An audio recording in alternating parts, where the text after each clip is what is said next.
কাছে আসি।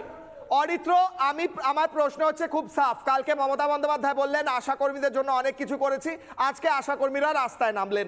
কোথায় যেন একদম সাদা কালো হয়ে গেল বিষয়টা, মানে হয় না যে ফানুস ওড়ালাম ফুস করে নিচে পড়ে গেল, ওইরকম ব্যাপারটা হলো। ভাতা না ভাওতা, বাজেট না ভাওতা? অরিত্র, দেখুন, এই যে মামলা মোকদ্দমা করবার প্রসঙ্গ উঠলো না, প্রশ্নর উত্তরটা হচ্ছে যে মামলাটা করতে গেলেও প্রচুর টাকা লাগে। ওই 5,000 টাকা বেতনে রোজ ঠিকভাবে সংসারটাই চলে না। তো সেই জায়গায় মামলা মোকদ্দমা করে সমাধান বের করা যায় না। তার কারণ অর্থনৈতিকভাবে একটা মানুষকে আজকের দিনে 5,000 টাকা, তার যা আপনি সেটাকে স্যালারি বলুন, অনারেরিয়াম বলুন, যাই বলুন, সেই অর্থে এই বাংলার যা জিনিসপত্রের দাম বা ওভারঅল আমরা যে অর্থনৈতিক পরিবেশটা দাঁড়িয়ে রয়েছি, তাতে এই অর্থে সত্যিই জীবনযাপন করা সম্ভব নয়। দ্বিতীয় কথাটা হচ্ছে যে এই আশা কর্মীরা সমাজের জন্য অত্যন্ত গুরুত্বপূর্ণ একটা স্তম্ভ বলে আমি মনে করি। তার কারণ এনারা কি করেন সেটা শহরে বসে বোঝা সম্ভব নয়। গ্রামে গঞ্জে মফস্বলে একেবারে প্রাইমারি হেলথ সেক্টরে আশাকর্মীরা একটা গুরুত্বপূর্ণ স্তম্ভ।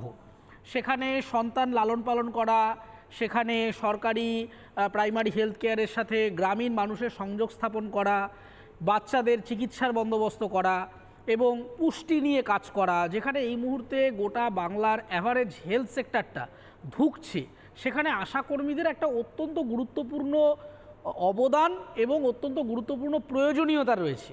তো সেই জায়গায় দাঁড়িয়ে এত লক্ষ লক্ষ টাকা বিভিন্ন আলতু ফালতু কাজে খরচ হয়ে যাচ্ছে।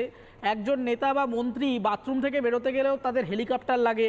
তারা ঝাড়খণ্ড থেকে হেলিকপ্টার ডেকে একজন এমপি একটা জায়গা থেকে অন্য জায়গায় সভা করতে যেতে পারছেন, কিন্তু যারা প্রাথমিক চিকিৎসা কেন্দ্রগুলিতে মানুষের দৈনন্দিন জীবনযাপন করছেন, তাদের একটা ন্যূনতম বেতন এনশিওর করবার কোনো চেষ্টাই এখানকার পলিসি মেকাররা করছেন না।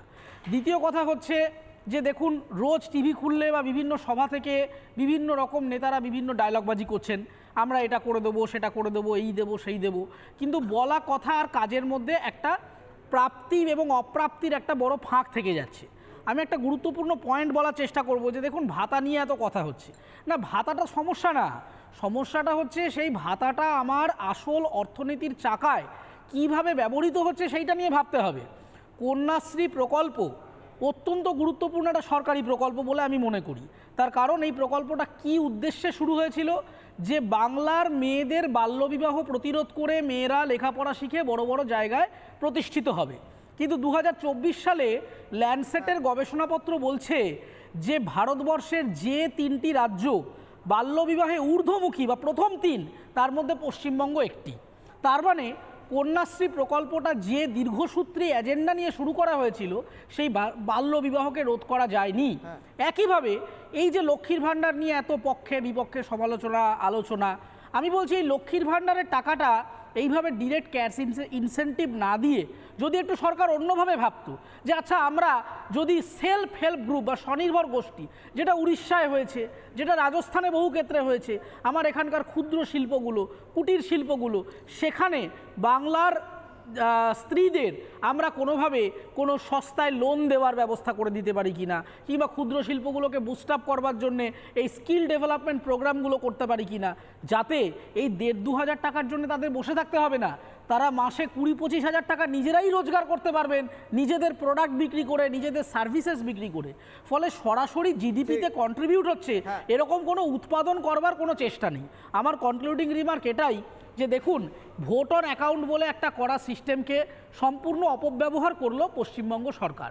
এইখানে এইভাবে আমি একদম পরিষ্কার বলছি যে ইচ্ছা করে কিছুটা আইনের ফাঁক ব্যবহার করে এটাকে ভোটের বাজেট হিসেবে ব্যবহার করা হলো, যেটা কিন্তু করা উচিত নয় নৈতিকভাবে। তো সেই জায়গায় মানুষকে আমি জাস্ট এটাই কনক্লুড করব যে মানুষকে এবারে বুঝতে হবে যে এখন পশ্চিমবঙ্গ সরকারের অর্থনৈতিক প্ল্যানিংটা অনেকটা ওই আমাদের বিয়েবাড়িতে স্টার্টারের মতো, ভালো ভালো স্টার্টার আগে দিয়ে দেওয়া হচ্ছে, আমরা সেগুলো খেয়ে পেট ভরিয়ে ফেলছি, কিন্তু আসলে আরও যে মানে পোলাও, মাংস, আলুর দম অপেক্ষা করছে, সেইগুলো আর আমাদেরকে জানতে দেওয়া হচ্ছে না। তাই আমি সরকারের কাছে অনুরোধ করব যে এই স্টার্টার দিয়ে এই মুখ বুঝিয়ে দেওয়ার রাজনীতি এবারে বন্ধ করে যোগ্য মায়নাটা দিন।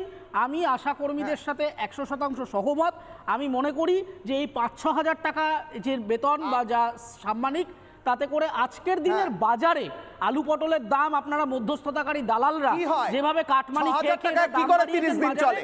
তাতে আমাকে এদের হিসেব বিরুদ্ধে করে কিন্তু দেখা কোন ব্যবস্থা তৃণমূল নেতা অ্যাকাউন্টস তো বুঝলাম, কিন্তু আসলে এই বেকার ভাতা ফ্লপ মমতা বন্দ্যোপাধ্যায়ের শিল্প হলো মুড়ি আর চপ।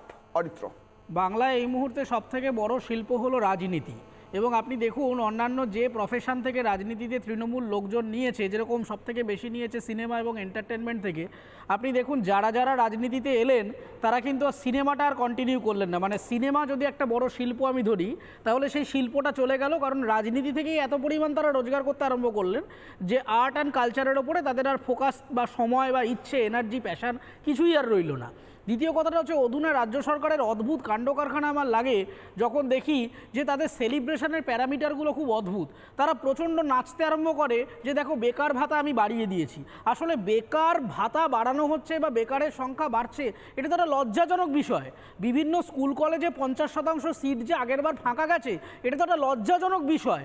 আমাদের পশ্চিমবঙ্গ সরকারের সেলিব্রেশনের বিষয়বস্তু যে 100 দিনের কাজে আমরা গোটা দেশে প্রথম হয়েছি, এটা একটা লজ্জাজনক বিষয়। কারণ 100 দিনের কাজ স্কিমটা শুরু হয়েছিল একটা মিনিমাম একটা লোককে 100টা দিন বছরে কাজ দেওয়ার জন্যে।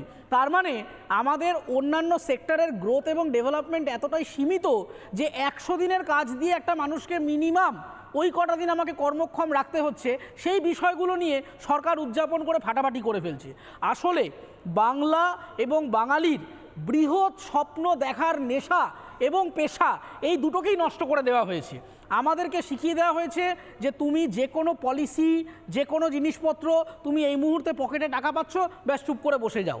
আশপাশের জিনিসপত্রের দাম যেভাবে বাড়ছে, অন্যান্য প্রতিযোগিতামূলক বাজার আমাদেরকে যেভাবে টপকে যাচ্ছে, আজকে রাজস্থানে যখন এআই হাব তৈরি হচ্ছে, তখন পশ্চিমবঙ্গের মুখ্যমন্ত্রী একটা রাজনৈতিক সামিট থেকে বলছেন যে এআই হচ্ছে আসলে একটা সাইবার ক্রাইম। তার মানে বুঝে নিতে হবে যে পলিসি মেকার হিসেবে তার আসলে কোনো ভিশন নেই, সম্পূর্ণ তিনি লক্ষ্যভ্রষ্ট হয়ে পড়েছেন। তাই আমি একটাই কথা বলবো যে লক্ষ্যভ্রষ্ট। ছোট করে রিঅ্যাকশন মণিশঙ্কর বাবু, ছোট করে আমার সময়। নানা ধরনের কন্টেন্ট দেখার জন্য লাইক করুন, শেয়ার করুন আমাদের ফেসবুক পেজ, সাবস্ক্রাইব করুন আমাদের ইউটিউব চ্যানেল। পাশাপাশি অন্যান্য ব্রেকিং নিউজের জন্য অবশ্যই চোখ রাখুন রিপাবলিক বাংলায়।